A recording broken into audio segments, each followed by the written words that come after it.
Hi and welcome to a new video. I'm Sophie, the autistic artist, and today I want to talk about my journey to self-acceptance.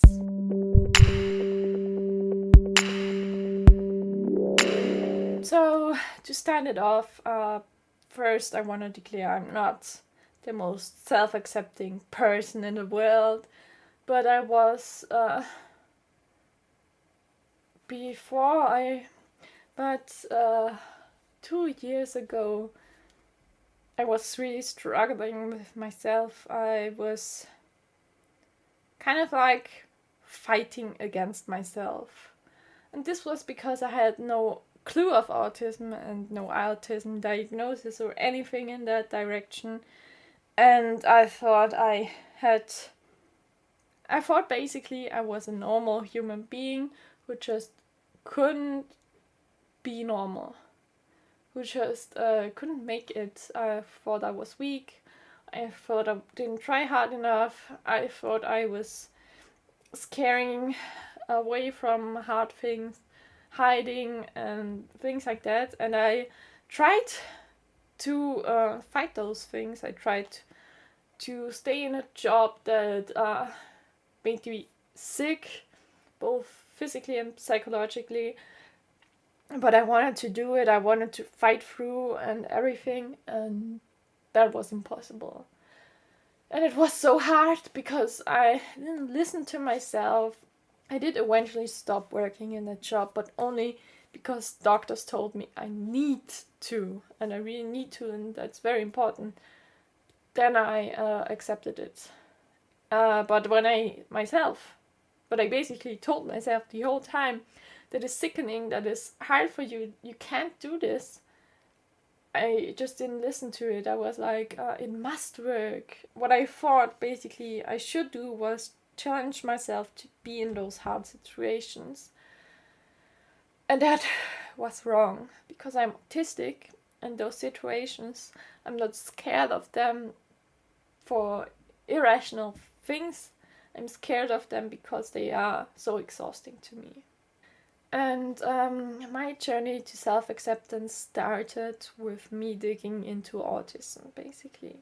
When it first came up, I actually cried.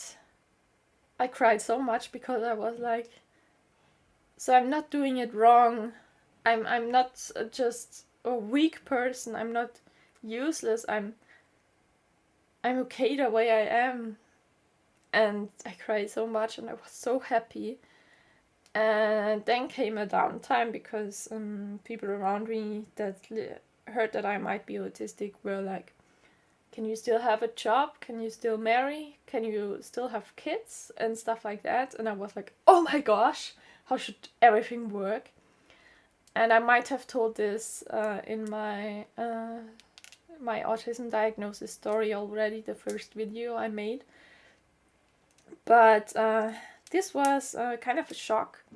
But the more I went on YouTube, the more I heard stories like Yosemite Sam, who has kids, and those people and those things showed me that I can do it. And on came a process of accepting myself as being autistic, which was then crashed by a misdiagnosis and someone telling me I just can't be autistic because I did this ADOS test once and it was not giving out the information that I'm autistic, and I can never do this test again, and this is a sign that I'm not autistic. It's like she tried to be right or be make sure that I will never get an autism diagnosis.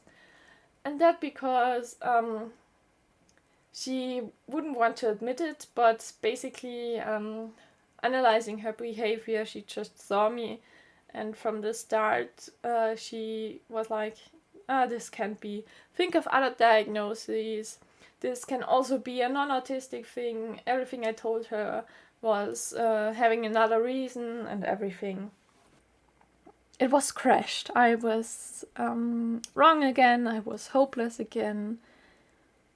And on came a downtime where I questioned everything. I was confused and I didn't know what's going on, and I was scared, and I was forcing myself to not watch autism YouTube and everything because I thought I'm not autistic, and it would only make me sad to watch them.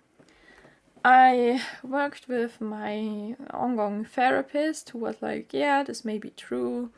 You might have parts that are autistic, but I also thought you're not fully autistic. And she listened to the diagnosis and tried to tell me that I should live with it, basically. And it would have almost happened, but then I went to search a group therapy because I tried to fit somewhere to have help, basically. And during this process, I found my group therapist who looked at me and listened to me and listened to the stories, asked questions, and she did the exact opposite thing. Everything I told her, every characteristic, like I see immediate details and I'm overwhelmed with the whole thing, the whole image, if it's too much, and I am overwhelmed with sensory input, I have meltdowns. And her answer was, this can very much be autistic. I know you are always talking about schizotypical disorder, but that sounds very much like you're autistic. And I would get tested again. I think the diagnoser was doing a mistake. And at first I didn't believe her. I didn't want to go on this journey again and get my heart shattered again and get confused and everything. But because she thought I was autistic, she led me into a group with autistics. And during this process, I started to figure out that I'm actually autistic, and I got misdiagnosed. I didn't want to get a diagnosis again and everything. I just thought I was one of the not so lucky ones who just didn't get a diagnosis, but I started to accept myself again. I started to realize that the way I am is okay, and that I don't have to do what everyone else does. And I listened to other autistics, and we had laughs about how we all are like that, and our strategies and funny things that we think about neurotypicals and stuff like that. And then we had a chat about diagnosis, and they all recommended to me their own psychologists, because psychologists do the diagnostic things here in Austria. And then I decided, after thinking about it, I will do this again. I will take someone that has been approved by others, by my therapist, my group therapist, and by my other people in this group that are actually autistic. And at this time, I wasn't in contact with my therapist, my normal therapist anymore, because I changed. I had a rough time switching from not having uni to having uni again, and she couldn't help me, and it was pretty hard for me. And I thought, after all these years, I might need just a change. There were other things also that came at the same time and made it difficult with my therapist, so I decided to switch. And the new therapist treated me as if I was autistic and believed me and listened more to me. He kind of was skeptical, I think, at the beginning, but he did it the way I needed it, because he was there to help me and he was not trying to force anything upon me, which is something that doctors always should do. Especially in the psychological thing. I mean, if you have a problem with addiction, the doctor shouldn't tell you, oh no, you're not addicted. But working against a human being is never going to work out. So if someone tells you that he's not addicted, then it's not the best to just say, no, you are addicted. It's best to work with that person and check things out, because otherwise the person feels not heard by you and will just stop going to you, and there will be no actual useful thing done. I mean, they are not the best connections because, you don't hide away that you're autistic. You mostly hide away from the fact that you are autistic and not that you're not autistic. Anyway, I met this new psychologist, and he was so kind, and he was telling me at the beginning, he listened to what I went through, and he was like, yeah, studies have shown that the ADOS test is not the best for adults and not the best for women. So he doesn't use it. He uses other techniques that newer research has recommended, and that includes the actual new research. And he told me much. He showed me research, and it was pretty helpful. And I had a good time with him, and we worked through like 8 or 7 times. We met for 1.5 or 2 hours. We really worked on this, and he listened, and I did tests and everything. And at the end, he explained everything to me. He explained the whole things. He had like a map that he showed me with the test results and why he comes to which conclusion. And at the beginning of this talk, I was so nervous. I was scared that everything will break down again, and I'm just imagining stuff and want things to happen and everything. And self-acceptance wasn't at the top. But he sit next to me in a corona-friendly way, and he just pointed everything out, and then he was like, oh wait, like, just to take your nervousness away, you are autistic. That definitely was the thing, and I wouldn't have even taken you if I hadn't seen the signs from the beginning. And we checked everything, and you are autistic. And I had a sigh of relief. Then he explained everything to me, so I can see why he comes to which conclusions and what are the typical signs. And fun story time in between, I actually wrote my first therapist that I'm so happy I got the diagnosis, and it's a professional in helping autistic females and diagnosing them. He listens to the newest researchers, and he really came to the conclusion. And my first therapist never answered. It's over half a year ago, and she just never answered, which she never did before. I mean, I'm not her client anymore, but we were working together for 5 years, at least, even more, I think. And yeah, I don't know, maybe she couldn't stand that she was wrong, or I don't know.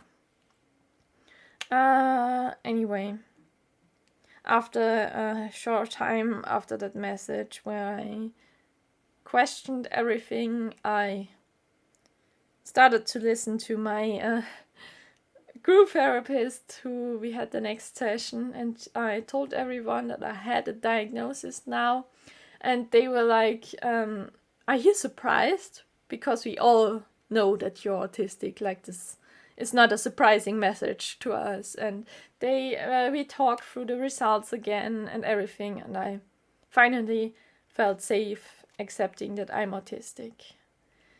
And that was it for the horrible questioning and everything. It took a time after the diagnosis, but I really felt like I'm at a place now where I can accept those things and can feel happy and can feel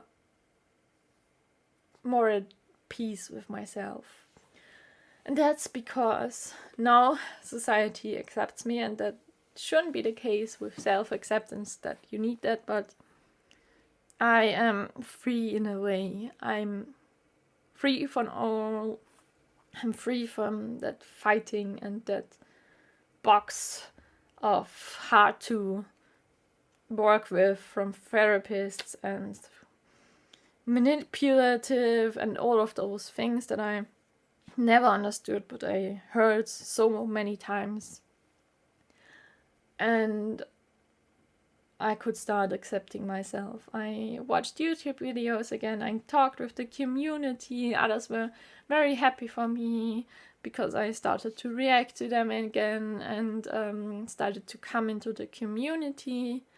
I filmed a video about my diagnosis story, and I started to be much happier, and I started to see the difference in myself, and others started to see the difference in myself, and they were like, you seem so at peace, you seem so happy, I'm so happy for you, that's amazing. And I started to realize how important that was for me. And basically the thing is, if you fought for such a long time, and if you felt like you are away, and you kind of find people like yourself, which really helps, then I was at least able to accept that I am the way I am. Basically, there are things you can change about yourself, of course, because we are not perfect. There are no perfect things in nature. And knowing that and thinking about that constantly also helps. And then when you look at yourself and accept that you won't ever be perfect, that it's simply impossible, but you can work on yourself and this way get better, but it's still okay the way it is right now, even if you're not perfect, even if you don't know things that you might know in the future. The thing that you need to know is that you are working on those things, and that whatever you don't like but others mostly like and that you feel weird about, it's fine. There's no one in universe that can tell you need to go out with friends, otherwise you will lose so many things in life and you will definitely regret it and things like that. Don't listen to those people first, listen to yourself first. And if you say, I only feel uncomfortable in those situations and it never makes me happy, then stop doing it. Like, even if someone else tells you that's the way to live, it's not. It's not your way to live. It might be their way to live, but not yours. And if you start doing that, and if you start to let yourself be imperfect and take care of yourself, be like, this is my body, this is myself, and maybe give yourself a hug if you feel comfortable, and be like, I need to take care of this person. I know that this person does its best, and I think this person deserves it, and I think you all deserve it, to take care of yourself. And if you come to a situation where you're like, oh, I can't do this right now, I can't go out with friends even though I said I will, then just look at yourself and see it's not going to work. Tell your friends that it won't work, that you're sorry, but you will do it the next time, or whatever. Tell your friends that it won't work, and then do something that you feel will help you. That's what helped me in the last over half a year after I started really accepting myself. And I think it will help you too. It might sound easier than it is. It definitely always sounds easier than it is. But basically, don't forget that you deserve it. I know that. Like, you guys out there, you guys, Like you guys out there, I know you deserve it. You might have done things wrong, but you still deserve it. I was like, when I